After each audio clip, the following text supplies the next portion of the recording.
the call, it's the lion's share.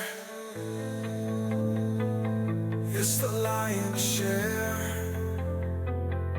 It's the lion's share. It's the lion's Welcome share. back. Welcome into the Lion's Share. Following the Lions and the Bengals, the Lions have improved to 4-1, making it 3 in a row against the AFC North with a 49-3 win. Just kidding. Actually, it was 37-24. Probably should have been more of a wider spread there, but we will get into that here in a moment.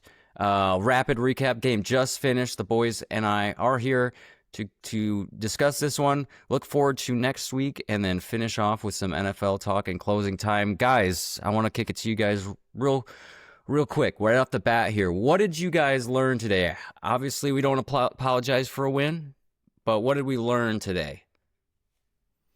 It doesn't always feel great to win, I think, first of all. Second, we need to, I think jury's out on Manu, but we definitely don't have Brock Wright try to trap block, one of the premier pass rushers in the league. Third, I don't like close games. We've been spoiled. I don't like them anymore. That's all I got. We've been spoiled. We don't have to wear the diaper quite nearly. I think I took the diaper off a little early.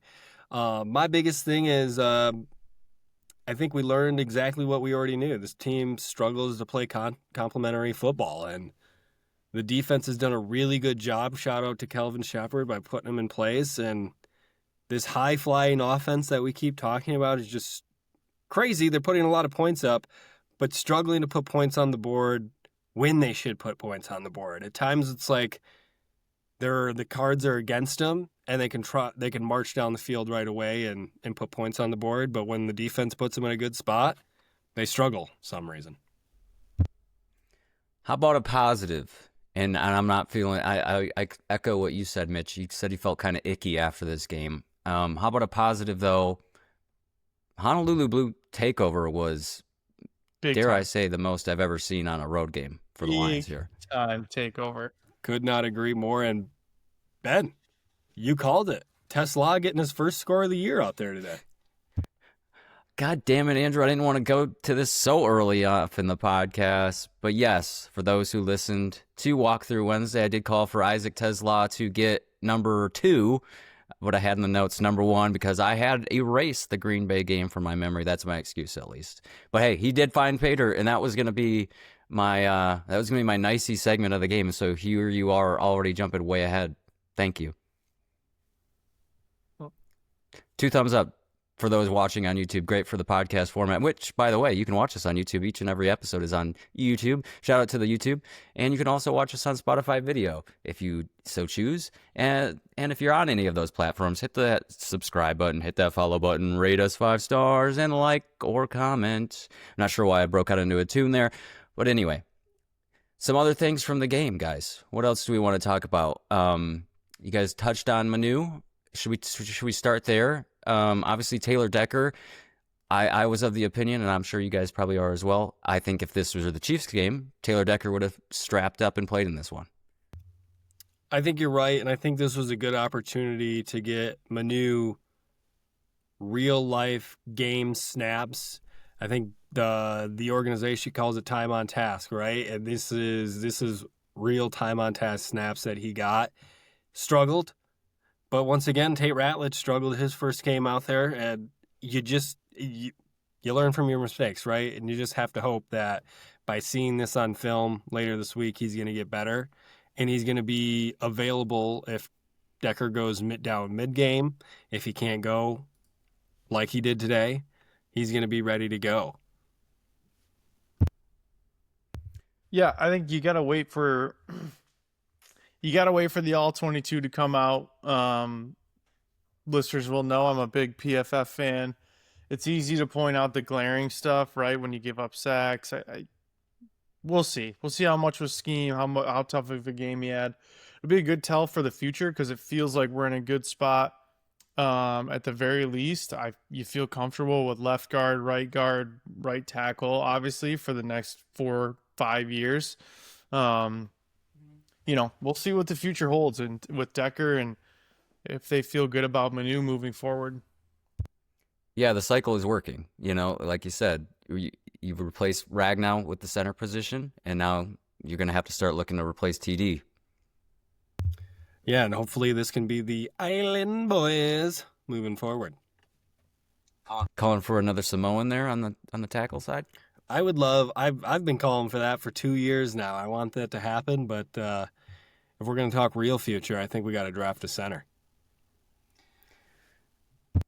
Unless Tate Ratledge can play that role at a larger scale, which was kind of the hope at one point, and then they switched to Glasgow. So, I guess we'll see on that. But do you guys think that Taylor Decker? You think we're seeing him play his final season this year? I don't know. I mean, he signed a pretty solid contract, but it just feels like he's playing through so much injury. And Dan talked about it and talked about the level of respect he has and how hard it is for guys to play through some of the pain like that. So, I don't know. The more I talk, the more I think we maybe are. Maybe 60-40 we are.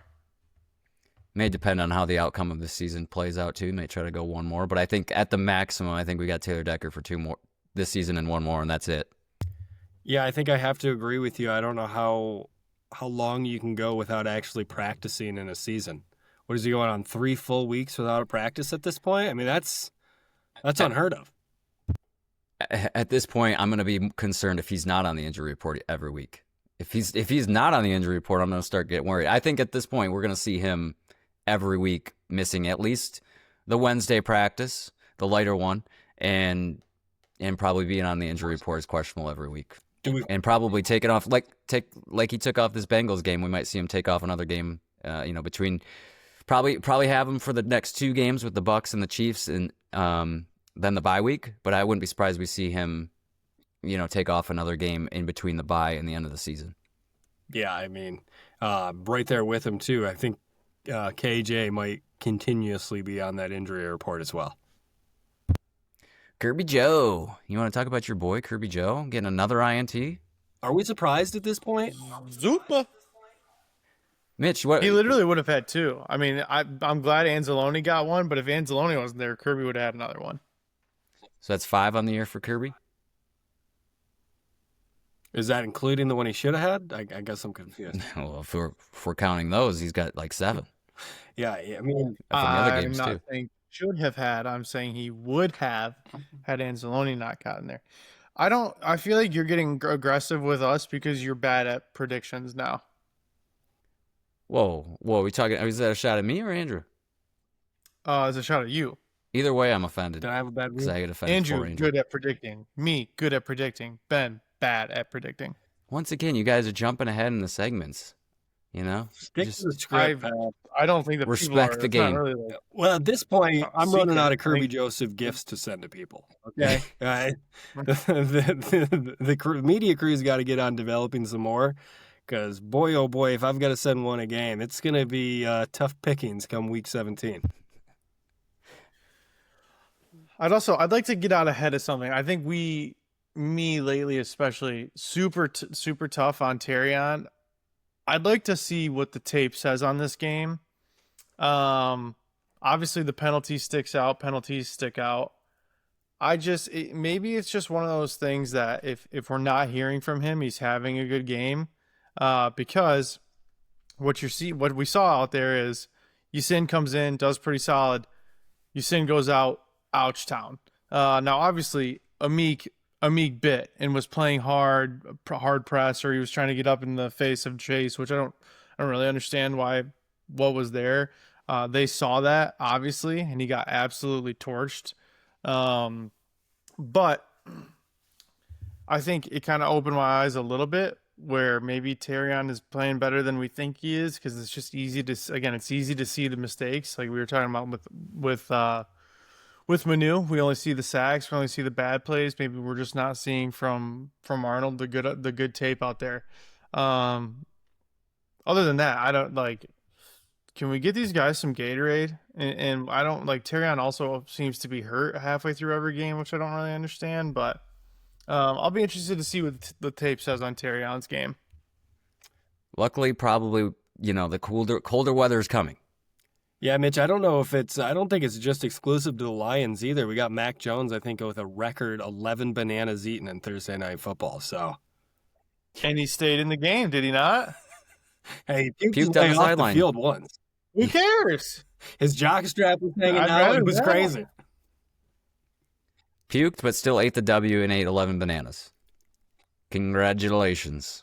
Yeah, I think you're right, Mitch. I think there's some truth to that. I think he's playing better, TA is, than he did last year. I think it's just happening a lot slower than we'd want, and it's been a lot of ups and downs. And I think truthfully, I think we're just seeing a lot of insecurity from him. I think it's a mental thing for him, and you can see when he's getting into it with some of these wide receivers, he feel like he's getting picked on. Ben, Yes, Mitch. you boob. Chiefs Jags is tomorrow. It's Bills Patriots tonight. Why did I get that mixed up? You had me and Andrew on skates, thinking we were wrong.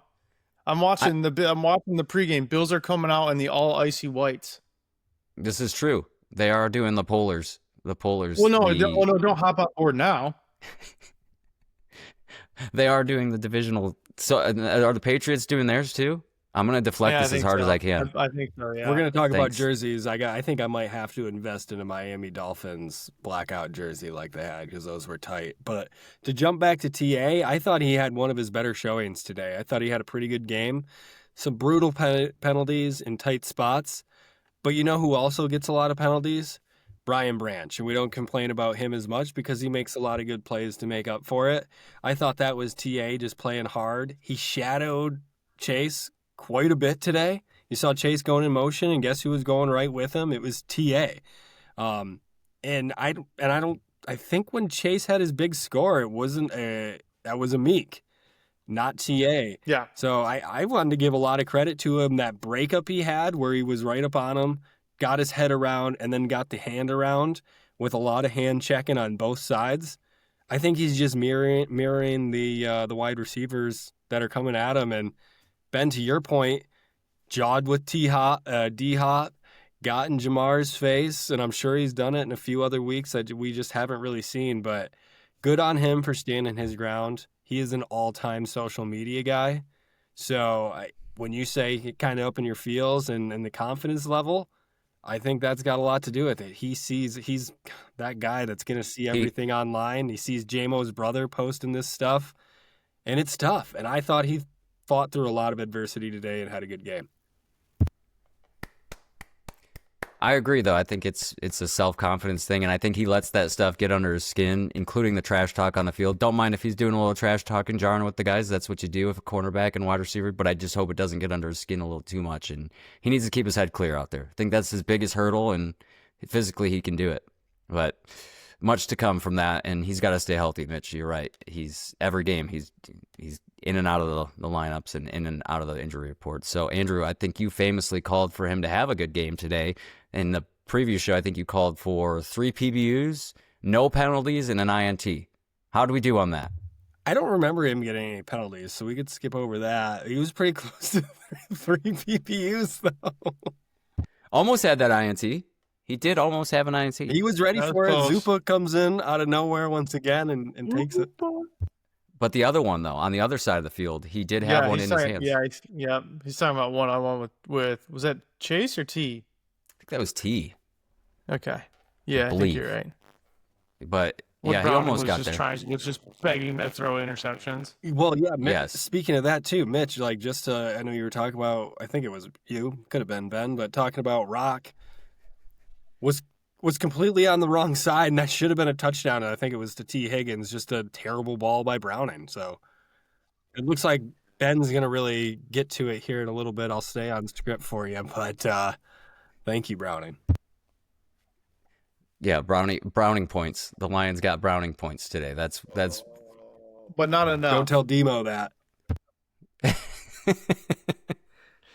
Well, speaking of turnovers, Andrew, we did a fair job today. We got 3. That brings our counter from 26 down to tink tink tink down to 23. So love to see it. We said, we needed about 2 a game, and then I think after last week's performance, they needed about like 1.8 a game. They get 3, so they're above that mark.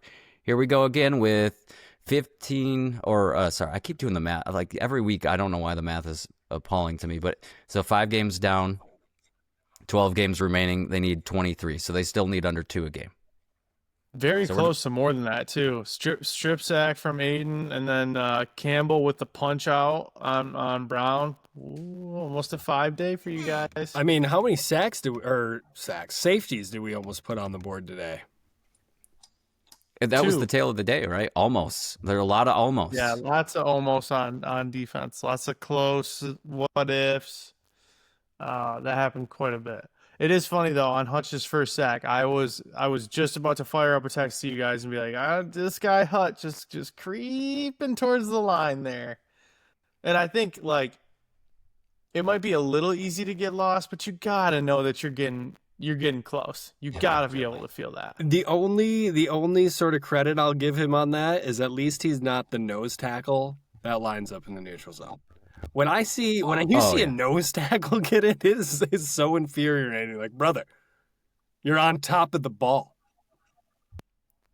Situational awareness, Madden awareness. Think down. Well, Hutch is just so hungry out there. I mean, he's just an animal. He's good for one of those a game for sure. But yeah, I mean, if you would have put even a couple of those almost turnovers, almost scored, like I said in the open, really should have been like 49-3. I mean, when I jokingly said to you guys, shutout still intact after like the first quarter or whatever it was, I was serious. I thought they were going to shut out the Bengals today. And so color me shocked to see 24 points on the board. Yeah, it's pretty bad. Like 24 points with 3 turnovers. The defense, I don't know. It's weird. It's just, again, like it just kind of felt like an icky game because of that, right? Like you get 3 turnovers, you're winning pretty handily, and I think everyone kind of settled into their couches, settled into their seats, was feeling good, and then all of a sudden, you look up, couple of big plays, and it's like, oh man, this game's a lot tighter than it should be. I don't know, just kind of weird. One of those weird games. Yeah, kind of like a continuation of that Browns game where last week we were watching together and it was so close, but yet so far it felt like the Lions were dominating, but the scoreboard, they were only up, can't remember what it was, 10 points, whatever. It was a small enough a margin. It was just the Browns could not do anything. They're so bad. And then you get a team that's kind of similar to the Browns with the Bengals and just the offense, which must frustrate the heck out of you if you're a fan of these teams. Just, it's got to be hard. I heard some good, but it feels good though, right? Because it feels like it's a win with a lot of opportunity on tape. So a lot of things to clean up going into a really like all eyes on Lions Chiefs next week. So I think they'll clean it up, right? Like that's what Dan and the whole coaching staff do. And obviously, we might be talking about it Wednesday more, but it feels like Aleem's coming back. So again, lots of things to clean up on tape. Dan always does a good job of calling. He did it last week in the post game. He said, "Hey, we got a lot of things to clean up," and I'm sure he'll say it again this week. But Andrew, did you want to say something? It looked like you were about to add something, Ian. No, I was just trying to get over Mr. Roboto coming through there on the other line for me. But speaking of Dan, all-time leader of men out there, and I heard it from the Lady Lion today. Especially, he gives his press game, his halftime. Yeah, whatever. He's doing his own halftime capsules with us. But the Lady Lion was talking, looks the reporter in the eye, gives a true statement of where he is in the moment. She feels like a lot of other coaches are just, let's get this over and let's move on type of deal. Like, this is a waste of my time. And he genuinely feels like if you're speaking to him, he's giving you 100% of his attention. He's fully locked into what's going on. You see when Leaf goes down, he came running out onto the field looking over Leaf. After the first INT, I believe it was, for Amik, he came flying over to Amik on the sidelines was giving him his praise.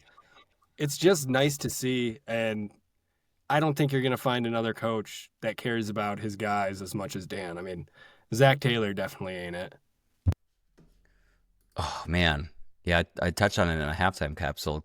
Between him and Kevin Stefanski, I watched some of that Browns Vikings game, and I was just sick. What a sick excuse of two football teams, the Browns and the To Bengals. be fair, that's just the Ohio effect. It must be. It seemingly must be. But you're right about the Dan in his comments to the press. He is that way. You've opened up my eyes to that. He doesn't do it like other coaches. He is 100% divided his attention to that matter, and then he's going to completely shift his focus off of that. He's going to completely forget. Probably doesn't remember what he says, and then he's right into the locker room to talk to his guys. Just somebody with clear as day focus. TA could probably learn a thing or two about the focus game from Dan and his rituals because, yeah, we touched on that. But anyway, Andrew, you want to touch on these? I'm just going to bring up the word touch as many of the times as I can. How is this team standing? You've been harping on them about points off of turnovers. Didn't do a great job off of it today, off of 3 turnovers. Do we have any indication? Where are they standing on that? Well, I think Dan's brought it up in a few press conferences. You know, he always talks about you got to be careful grading wins here, but then at the same time, he talks about how you have to play complementary football. And that's got to be one of their POEs, right? Their points of emphasis every single week. Because you've heard Calvin Shepard talk about it separately. Hey, if the offense goes out there and they have a bad drive or they give up a turnover, we got to get up and we got to do everything we can to get them the ball back.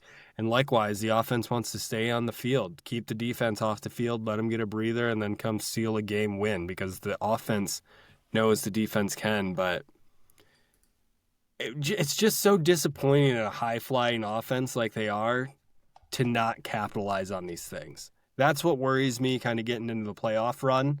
Those are things you have to do to win these games.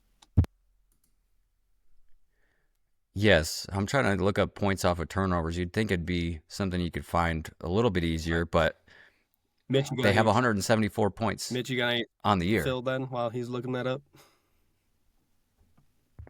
I'm sorry. Okay, never mind. It says, folks. Well, what I do have is the Lions in their sack totals for the season. They were tied coming into this game for the league lead. However, the Broncos with an absolute performance today. Mitch, you Nick had Bonito is a savage. how many sacks savage. did they have today? I don't even know, but Nick Bonito is a freak of nature.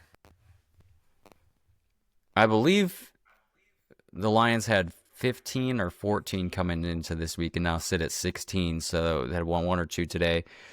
Two, right? Barnes with the safety, Aiden with one. And then the Broncos have 21. So did they have 6 or 7 sacks today? That wouldn't shock me. Sorry, That's I'm watching insane. new father Stephon Diggs get interviewed on the sideline before the game. Wow, congratulations to him. Hey, wait. Is he a new father or is Cardi B just pregnant? Yeah, they did have They'll 6. keep up. Does they have 6 kids? 6 sacks I see. did the Eagles. Is it Cardi B? Are you joking about that or is that serious? No, that's for real. Oh boy, I'm not up on the pop culture, and I know Andrew isn't either. But I had no idea that Cardi B and Stephon were connected in that way. Nothing quite like Taylor Swift and Travis Kelce, I don't think, but they're definitely connected. Yeah, not gonna lie. If you were to ask me, I would say Cardi B and Stephon Diggs are. Okay. Okay. I was trying to think. All right, got that one. That was bad. Oh, brother. Pregnant Cardi B. Pregnant Cardi B. I don't even know how to continue after that. But I did have something. What was I gonna say? The sack streak. Speaking of sacks, the Lions' sack streak does not get to a 4th week. They went 3 Speaking straight of weeks. Dak, did you guys listen to Taylor's new album? Do you have any idea what I'm talking about? Did she say something about sacks on it? No, she says something about Travis Kelsey's hog. Whoa, it's a family program. We got Sorry. a live look in at the bedroom or what? This was a family program. I just if there are families listening, don't listen to the Taylor album. You'll be disgusted. Does it have something to do with Redwood? Yes, it does. I heard about this. I have not listened to 1 second of the album. I'll be honest. I don't know anything about it, but I did see something about this because it's his birthday today. And somebody said, well, there were a bunch of comments that were like, let's go Redwood. And I was like, what does that mean? Yeah, you But it know seems exactly like- what it means. It seems I have found out. It seems like you have listened to it. You have cracked the code, friendo. Wow. You know, Andrew is the founder of Conspiracy, but I just connect the dots. That's why we work so good as a team. Yep. Anyways, please continue. Hey, you brought it up. I know, sorry. I think this is the hardest I've laughed mid podcast. That's incredible work by you, Mitchell. Thank you for the reporting. Well, I'm here for you guys.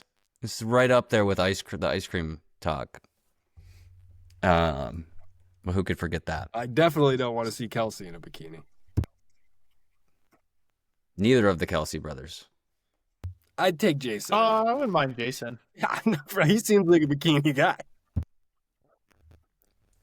Oh, you guys. This is why this podcast continues to get such high ratings. And, you know, we might have sponsorship. No opportunities. free ads. Tommy, blur out that logo on that soda pop there from the Mr. In studio. Well, normally we have a little bit more to talk about, and these two last games have been kind of but I think we all agree that this performance that they had against the Browns and certainly what they had today against the Bengals will not hold up against a team like the Chiefs. But I'm also not worried about it because I think they're going to show up. I think they'll be better with Taylor Decker out there. Obviously, no Manu, and I think Taylor Decker will be ready. Still no DJ Reed, so the secondary is still going to be a sore spot for these Lions. But I think next week against the Chiefs, they won't have the performance that they did these last 2 weeks. I feel good about that.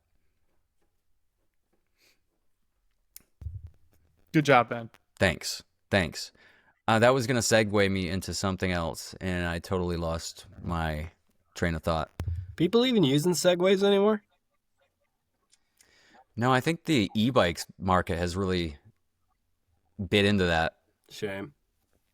Yeah. Well, did you guys have normally we have like a spark plug moment or turning point in a game. Do you guys feel like we had that today? It felt like the Bengals had that. Obviously, it didn't work out, but it felt like the Bengals had that. We kind of like sustained our lead. Again, like I think to concur with you, it's just kind of a weird game where I don't think the score really reflects it. I don't think the score reflected how tight the game was last week.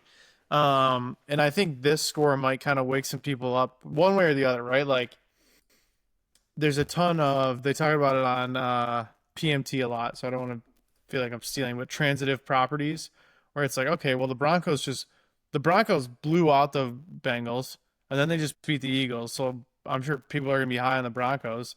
And then Bengals gave the Lions a good game this week. So are the Lions that good if they've got wins against the Ravens who stink? The Browns, the Bengals kind of struggle against the Browns and Bengals. So I think I wouldn't be shocked if there were a couple of sneaky question marks, especially when it comes to depth on the outside coming out this week. But I think it's like last year though, whereas everyone's like the offense is just so ridiculous that they're just like, you can't boat race with the Lions because if that's the game you play, the Lions are going to get the last laugh. I think that's what we're going to hear. I think you might hear some questions about the defense this week. Yeah, my spark plug is that it came too early. It was that opening drive score followed by an opening drive stop, looking like world beaters way too early. And then everything just fizzled out, went flat, just not like this Faygo soda pop does. But after that, the spark plugs never really came to fruition. They had all those turnovers, but without the points off the turnovers, it's so deflating. It's like an anti-spark plug. It would have been a spark plug moment if they would have capitalized off those. I think it just honestly came too early, and then they just couldn't put him to bed the rest of the game. So remind me, boys, who the Lions have beat which teams? The Ravens, the Browns, the Bengals, and Don't tell him. what's the other team? Why am I forgetting what happened in Don't week 2? tell him. Don't worry, I got it right here. Here, The let me tell Bears. you, it's embarrassing. The Bears. Okay, well, here's what my point about that is. Lions don't have a win against a team with a positive point differential. Every win is against a team with a solidly negative point differential in the Ravens, Browns, Bengals, Bears. I refuse to give those types of stats any weight. And their one loss now. against the Packers with a plus 20. And after today's ginormous win for the Colts, they now lead the league with a plus 74. The Lions right behind them there with plus 62. So very solidly still in the top spot there, or the top 3 are the Lions. But You beat bad teams, though, right? Like that's one of the signs of a good team is you beat gotta bad do it. teams. Like you win the games that you're supposed to win. 100%. I don't think there's anything wrong with it. Can I make a segue really quick? Speaking of segue, they just did an aerial shot of the Bills-Patriots game. It looks sick with the crowd wearing white. Like the whole thing, like no game. It looks so cool. They wanted everybody to wear the whites. It sounds like Bills faithful did their thing. Bitch, let me just Yeah, it looks piggyback off amazing. that. The aerial shot Hop on. looks like a Super Bowl ring with diamonds with all the fans in there wearing white. Andrew, you touched on this in the, why do I keep saying that, in the pre-show before we started, looking ahead at the next 5 weeks. You want to talk about it? Their next 5 opponents, they're going to have back-to-back prime time games with the Chiefs next week, Sunday Night Football, Bucks on Monday Night Football, then a bye, then, correct me if I'm wrong, Vikings out of the bye, then Commanders, then Eagles? Yeah, that's correct. And I mean, regardless, win or lose, right, they're going to be talked about in the national media here for the next few weeks. If they win, they're world beaters and they're going to go to the Super Bowl. If they lose, they're instantly in trouble. So it's going to be a whirlwind of emotion here over the next 2 weeks. I'm in the camp that this team could beat anybody, though. Oh, I think so. Especially once you get DJ Reed back. I think that's the biggest question mark for me right now is that secondary, agree. and a couple guys got beat up today. We probably won't get a line on the game until the Chiefs play tomorrow night. But I'm interested to see, thanks for obviously, reminding me. Yep. Depending on what happens tomorrow, I'm interested to see where that line is. I think if the Chiefs blow out the Jags by like 2-3 touchdowns, wouldn't be shocked to see Chiefs as like a 3.5 point favorite over the Lions. Yeah, I concur with that. The next 5 weeks, like I said, all 5 of those teams that I just listed, all with positive point differentials. So this is gonna be a big stretch, a learning Bucks just area. keep holding on. Emeka Ibuka is unbelievable. I think he had like 160 yards and a touchdown today. Who's that? Who? Who is it? Who is that? Emeka Ibuka? Emeka Ibuka. Yeah. I lost Do you want to you. do Bam? Do you want to do Bam's band player of the week? You can't hear me? Now I can. I can hear you. Mute Thanks, monster. Andrew. Love you. Band player of the week, Ben? Yeah, let's do Bams. Who you got? I'm going Sun God. I feel like we talked about it a little bit before the show. Andrew, I hope I'm not embarrassing you, but you said why Sun God, and I said because he just had another one of those sneaky, unbelievable games. He had 8 catches, 100 yards, constantly mixing it up in the run blocking game. And I love this. He was referred to as the crowd silencer today. So I think another great nickname for the Sun God is the Silencer, because he really does always like in the clutch third downs. That's where Goff is going, and they just can't stop him. So I think just for the stat line and for the stuff that you don't see down the stat sheet, I'm going Sun God. Speaking of the Sun God, did you see? I think it was in the third quarter. Bengals had a pass breakup on him. He was, I think, double covered, got his hands on the ball. Did you see the Bengals doing his wiggle celebration in his face? I thought might be getting a taunting there at some point, but wasn't to be found. But didn't have quite the I wiggle. feel like that to St. get a Brown. taunting, all you have to do is lock eyes with somebody for 1 second. That's taunting in the NFL now. That's it. Like Lady Lion number 2 had a great call today where she was like, "How is that not taunting on Jamar Chase?" And I said, because he's not making eye contact with anyone.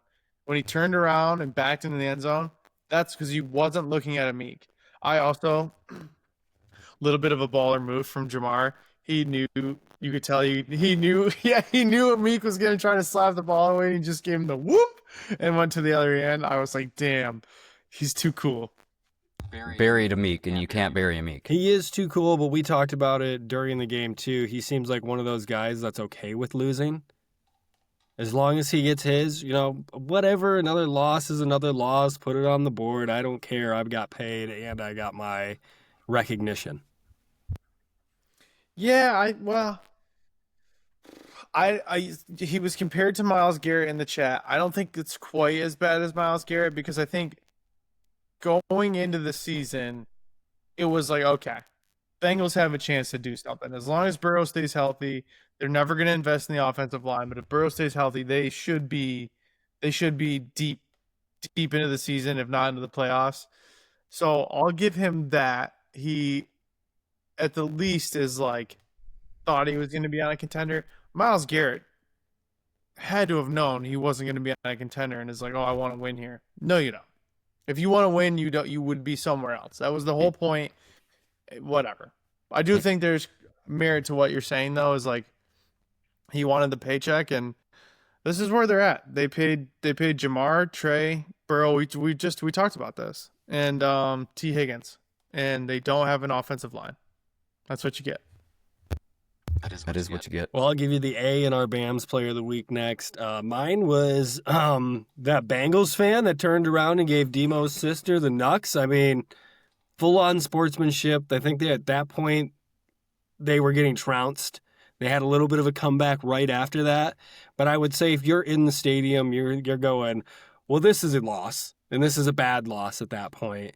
So good on him. Turn around and give Demo's sister the Nux. And that was just awesome to see Demo kind of go off for her as well. I think we all kind of had an idea that he might have a big role in this game. And for it to come to fruition, it's fun to see. Yeah, bad on me for not doing my homework there on the Demo connection with Cincinnati. I called for Gibbs to have 3 touchdowns on that one. This one did not know that Monty was going to be so connected to this game. So anyway, I didn't have anybody really. I put Jake Browning down. Andrew, you highlighted this earlier, foreshadowed this earlier. Because if Burrow played in this game, the Bengals probably would have won. Felt that way, right? It's hard to say, because it's like it's one of those who knows what happens. Who knows what happens if the Lions get that first safety? Who knows what happens if Terrion gets the interception late? But it probably wouldn't have been. There probably wouldn't have been any sinking into the couch at any given moment during this game if Burrow was on the field.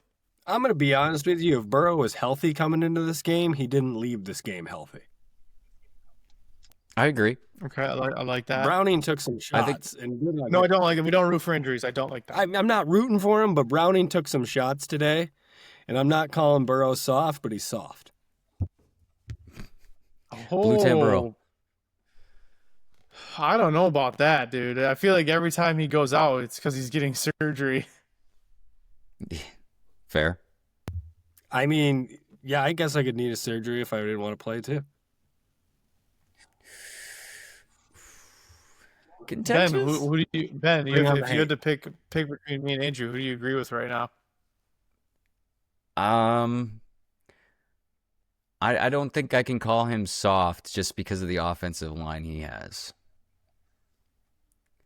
That's like calling Matthew Stafford soft for some of the injuries he had when he was losing Yeah, that's a pretty good crucial parts of his body. comparison. That's a pretty good comparison to be like when people just gave Stafford no credit when he was on the Lions, when Stafford was the only reason, Stafford and Megatron were the only reason they were remotely relevant.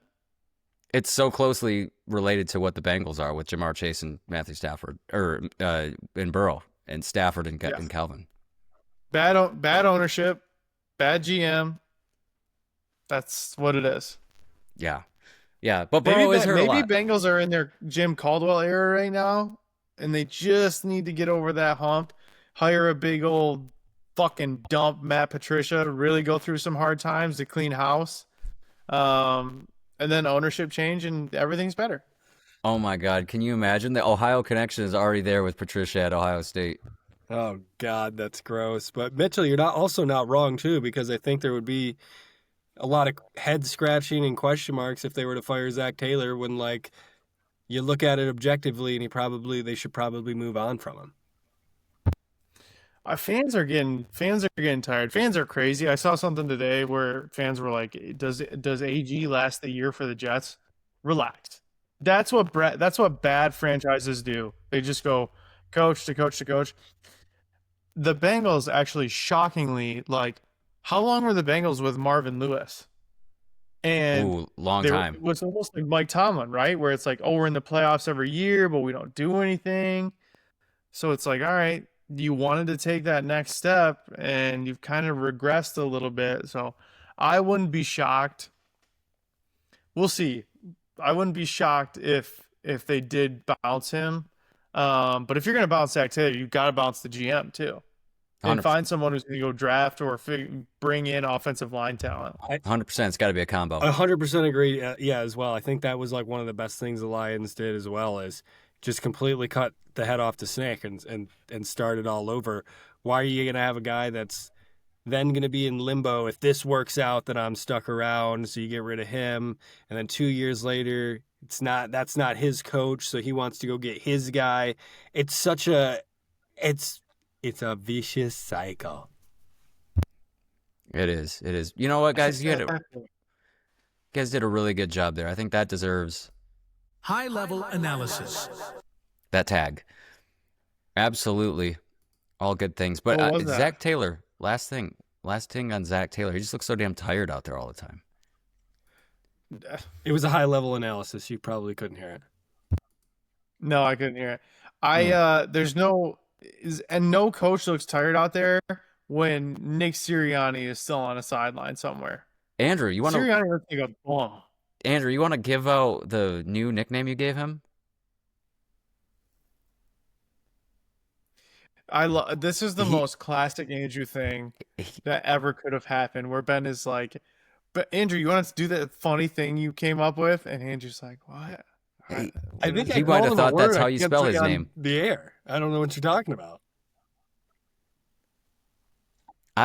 I don't think there was anything inappropriate about what you called him earlier. Can you tell me what I called him? I must have blacked out, man. I don't know. Oh my God!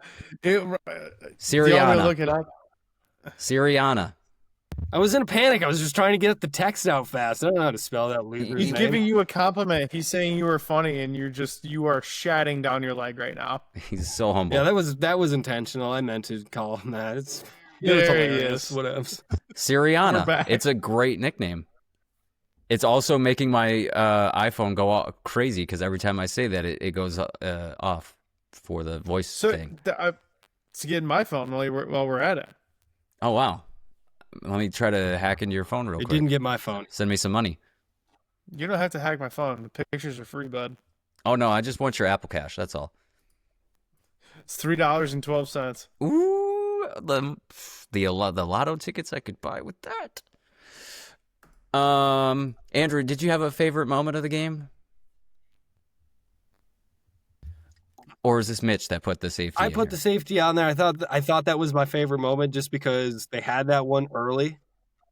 and I was very excited for it. Got very hype. I did a little LeBron stepping off the couch there, only to see that it was coming back. So for them to finally get one, that was exciting.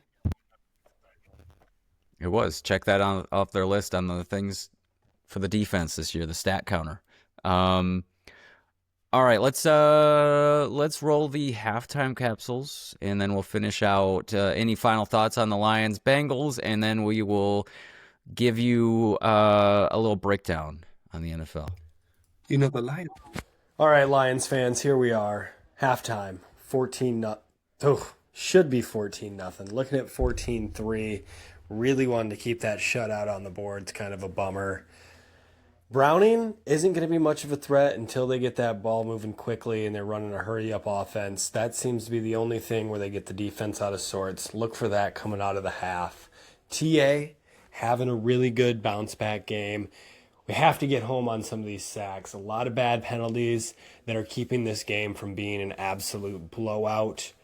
Got to get more complementary football going here. If we get these turnovers, the offense has to convert these into points. We've had a couple tough calls, but that's adversity you got to fight through here on this. Defense, come out of this, get a big stop, and offense, capitalize off of that stop. It's time to twist the cleat and end this game. Let's go, Lions. Can I give Andrew a little bit of credit? I can't remember who interviewed DC at halftime, but I believe she said 14-point lead at halftime. So you weren't alone in that. I think everybody and their mother wanted the shutout. Ben, when you said the shutout, I didn't think it was attainable. And then they stopped him again, and I thought this game should be 26-0 at this point instead of looking at scratch that 14-3. Which is similar to how I opened up mine. Okay, 28-0 at the half. Lions up over the Bengals. Just kidding. It's actually 14-3. Should be up by much more than that. But man, are the Bengals bad? I really think Zach Taylor and Kevin Stefanski are on a absolute battle for who wants to get fired first out of the AFC North, because both of these teams are not well coached. Let me tell you that. Anyway, Lions should be up by a lot more. They're really just playing around with these guys. This cat clash has turned into a playful little battle, and it's a little too It's a little too close, I should say, for comfort for me. Bengals getting the ball out of the half. We all know what that means. Got to get a stop. And you really just got to put him away. That's what it comes down to. Browning is so uncomfortable back there. Got to get him on the ground, get some more turnovers. Got 2 in the first half. No points off turnovers, though. Or a struggle for points off turnovers, as it has been all year. So, yeah, not good, but up nonetheless. Let's go Lions in the second half. Quit playing around. Show this team what you're really about. Halftime capsule, Lions 14, Bengals 3. I'm going to be the negative Nancy again and find a way to complain about a lead in the NFL, but just feels like the offense was clicking on the first drive, obviously, second drive before the fumble from Goff there, and then it just hasn't looked the same. I hate to give Moose credit there, but they just haven't looked the same. Bengals defense is playing hard, so good for them. Defense playing well, holding the Bengals to 3 points, but feels like against a Bengals team with Browning at quarterback with 2 turnovers, you'd like to be up more than 14-3 at half. Bengals are going to get the ball coming out, and they were moving the ball pretty decently on that last drive. Mental mistakes from Hutch taking the sack away, and then you got TA costing the team on the safety, and just some small stuff, some adjustments needed, I think. Dial up some more pressure on Browning, keep him uncomfortable, force some mistakes out there, but got to capitalize. Need to see some stuff from Johnny Moe in the offense in the second half. Go Lions. A minute 1. I know, I was getting out of breath. Are you on the treadmill? No, well, I was watching the Lions only be up 11 points against Jake Browning and 3 interceptions. And track meet broke out. Did we have the same halftime capsule there or what?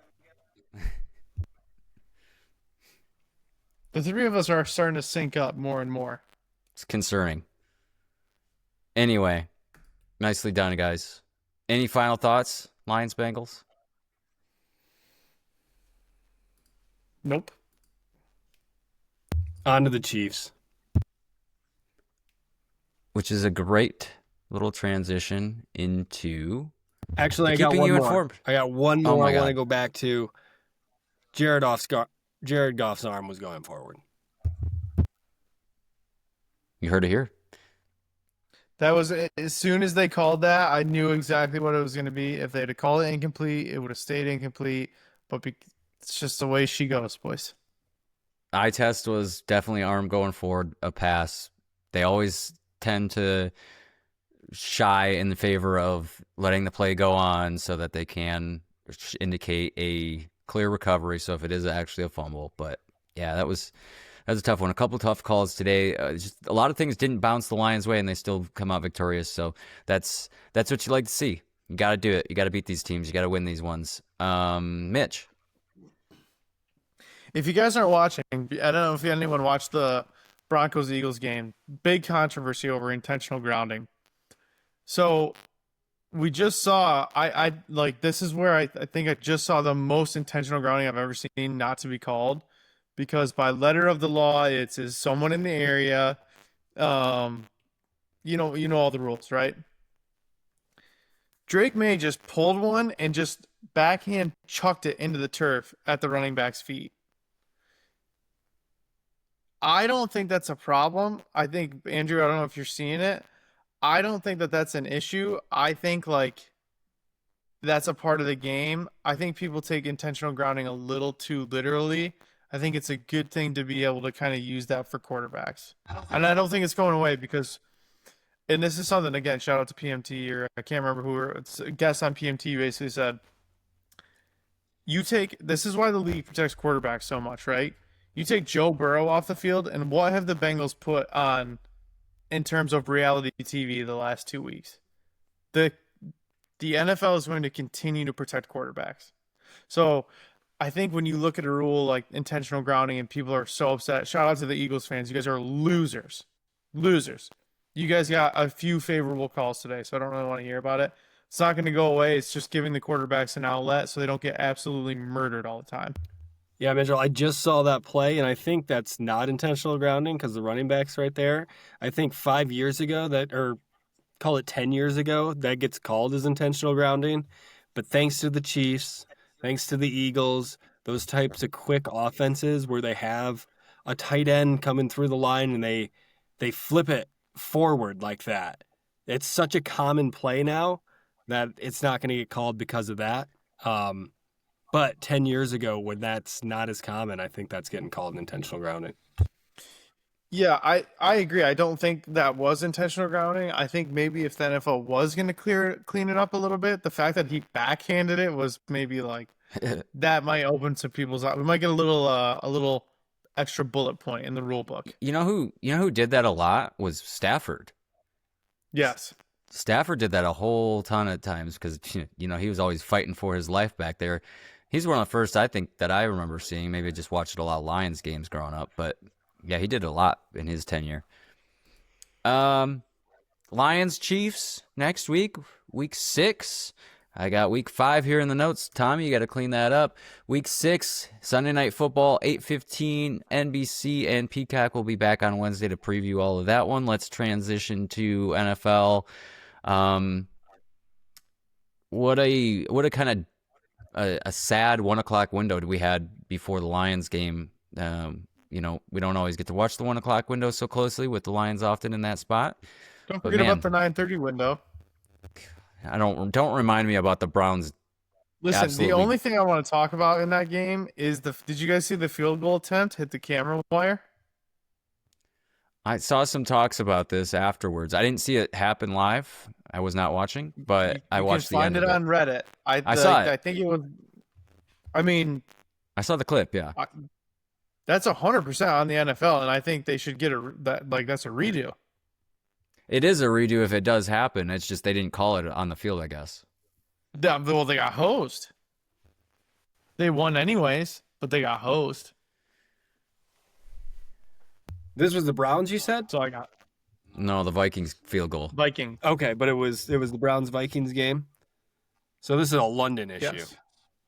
Yes, because the stadiums aren't set up with the spider cams like the other ones are. That damn dirty English.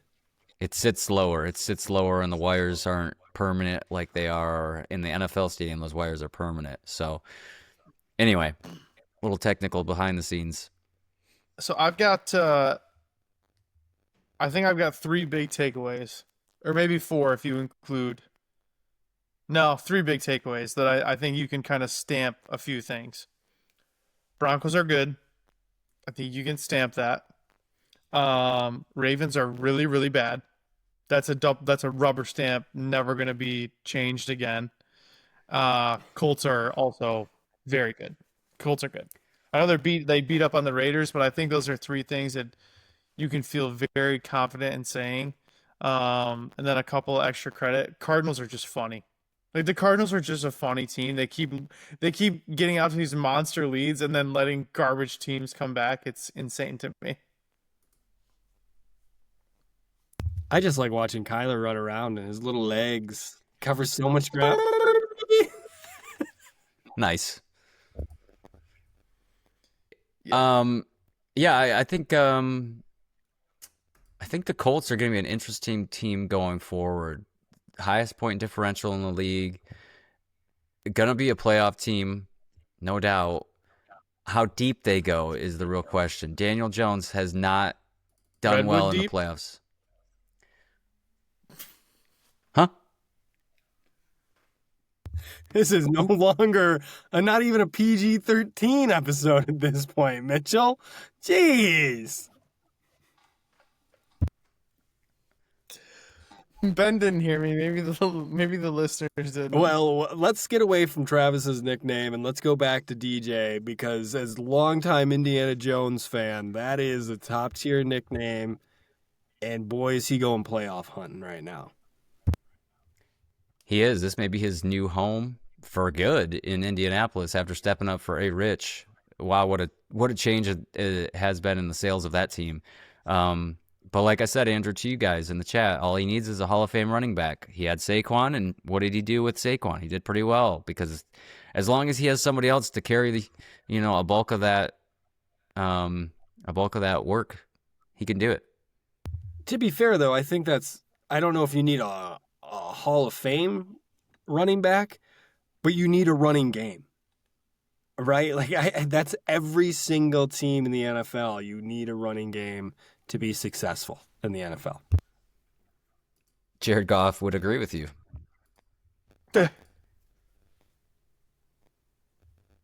Cooper Rush, though. What an injustice. Man should have never left the Cowboys. I told you guys, he's just not set up to run that system. What are they doing? Myles Garrett, he's the highest paid backup in the league. Cooper Rush? Yeah. I think we looked that up at one point. Just a bad spot for him. Poor guy. And the Ravens in a really bad spot, like you guys said. It's really sad to see that the Steelers are probably going to win that division now. That sucks. No, I mean, who else is going to contend for it? You guys think the Ravens turn it around or no? No, I think similar to Andrew said, like it's an easy playoff win. Yeah, the Steelers will be bounced quickly. Yeah. Yeah, I don't think the Ravens can really turn it around at this point. You've seen the body language from the players, and it's like all confidence has been taken out of them at this point. And to bounce back at that point, I mean, you have to do the Aaron Rodgers, Joe Burrow, we can run the table type of deal. I just don't think their confidence level is there like Aaron and Joe's were with their team. I don't think that they're doing that. Stat of the day: the Dolphins collectively had 19 yards rushing today. Oof. And they almost won that game. 5 of which came from Tua. You guys catch that stat about Jamar Chase having 3 tackles on the year and being 10th on the Bengals or something like that? That was an insane stat. That's really wild. When your wide receiver has 3 tackles on the year, all coming from interceptions from Jake Browning. Mitch, did you just watch the Bills game? What just happened? Did somebody try to long snap, jump on a fumble there, or? No. You saw a reception, I believe, from Keon Coleman. And he fumbled it. Kind of a sloppy game from But look at that. You see that? We're in the first quarter. Bills have 2 turnovers. Patriots have 1. Yeah, did you see him try to recover that fumble and just get blown out from behind? Yeah. He got what from behind? He got Travis Kelce. Pause. Redwood. Well, you know what? I guys, if we could get serious here just for a minute, we have something actually very serious to talk about. It just came across the wire for me. The Saints and Titans are off the 0-17 watch. Ben, you know what must be done. Put our boy on there. Sad music. Put our boy on there. No, I can't do it. I can't put Aaron Glenn on the 0-17 watch. Put him on the board. They're the only ones left. You literally have to. I do. Look, Aaron Glenn, the tears are coming from Aaron. They're probably at this point, probably a 2 or 3 win team. They're going to win a game. They're not going to go 0-17. The Lions won 3 games year 1. And I think AG's right on that same track. Yeah. Did you guys see that the Jets are the only team without a turnover this year? Like, their defense has produced no takeaways. I was going to ask you that because I thought I saw that stat and I thought it was fake. It's not good. It's not good, especially when you hire a defensive coordinator to be your head coach, that your defense isn't getting a single takeaway. That's tough look. But to Mitch's point, you got to let this play out if you are the Jets. You can't start talking this BS about Aaron Glenn only getting a year. You got to let it happen. You need at least 2 full years. 100%. If they win, let's say they win 2 games this year and they win 2 games again next year, then yeah. Then I think it's fair to be like, all right, whatever he's preaching, the guys aren't buying, so that's okay. But if you don't give 2 full years, and even if they win 2 games this year and 5 next year, I think you have to give him a 3rd year. Yeah, I mean, he's got Justin Fields. And Mitch, I'm with you. I think you get the 2 full years, and then no matter what, you're going into that 3rd year. It just depends on how hot the seat is. Yep. Speaking of So hot Ben, seats, Ben, the question you have in here: would you rather have Bryce Young or Spencer Rattler? well, I think coming into today, I would have probably said Bryce Young, but after the performance that I saw from Rattler, I might have to go with the Rat. I agree. As the Patriots get on the board, 3-0. I like Spencer Rattler. I think he's gotten not a ton around him. The Saints are just kind of like a nothing burger organization, and I feel like they have been for a few years now since Drew Brees retired, essentially. So I'm glad Spencer Rattler got his first win. He's fun to watch. I don't know. Saints are just wasting one of the best colorways in the NFL. It's a shame. Well, what's crazy too is, have we not talked about him for the last 3 years, 5 years maybe? They're in cap hell, quote unquote, and they're going to be over the cap. How are you spending that much money on bad players? Cam Jordan's taking a lot of that money. I know that. Cam Jordan, Kamara. I don't know who else is taking up that money. I don't think they're paying Olave that much, but I'm sure there's other guys on there. I think the Honey Badger was taking some of that money at one point. I don't know if that's still the case, but yeah. Spencer Rattler, though, I mean, he's exceeded my expectations. Not saying much, but So also, I'm going to stop. This is the last thing I'll say about Bills Patriots. Andrew, I don't know if you caught that play, but they got basically a legal shift. The wide receiver was trying to be on the line of scrimmage, I think, and the ref didn't help him out or said he was on, whatever. Vrabel is giving this ref the business on the sidelines right now. I think he just told the ref, that's your job. I also believe I saw F that poop. Vrabel's just furious with this referee. Once again, things that we should have taken from the XFL. The refs need to be interviewed after the games, the same as the players have to answer for their mistakes, the same as Sean McVay has to go up there after blowing that game and say, yeah, it was a bad call by me. What did you see on that call? Why didn't you throw that flag? I think it's a very reasonable thing that they have to answer that, and the fans get the right to know. Say you mess up the call, and then you go and talk about it afterwards, so be it. It's talked about. It's in the past. You move on. Hopefully they can learn from it. But at this point, they don't have to learn from it. We made a mistake, whatever. Nobody's going to question anything. They'll forget about it in a week. It's infuriating. Infuriating. Shareholders, if you believe Andrew has a point here, comment below. Let us know. Let us know if we should have the NFL initiate that. Hot seat, man. It's me in the pigskin spin here with a negative record now at 3-4. Do I sit? Mitch, you did take the first L of the week, of the year, I should say, with the Ravens pick, but you do have one with the Saints. Congratulations for taking the Saints. Now 6-1. That was a classic deflect by Ben there, Mitchell. Don't worry about it. Yeah, he tried. He really tried to control the narrative there. That's pretty sad. That's okay. me. That's loser talk. Is what that is. Loser talk. And you know what? I would have made that pick the same over and over again, just like you guys would have believed in Cooper Rush and the Ravens over Mac Jones against the Red Hot Rams. I feel good about that. You know what? I feel Agreed. good about that. Hey, the record shows it. I also did believe in the Ravens. Not to mention the fact that let's go back and check tape. I picked the Saints and then Ben tried to fade me. I thought, I mean, I really felt good about that. I'll be honest. I felt like putting the house on the Giants, and I felt like I was going to get one, you were going to drop one, and we were going to be right there. Boy, not good. Not good.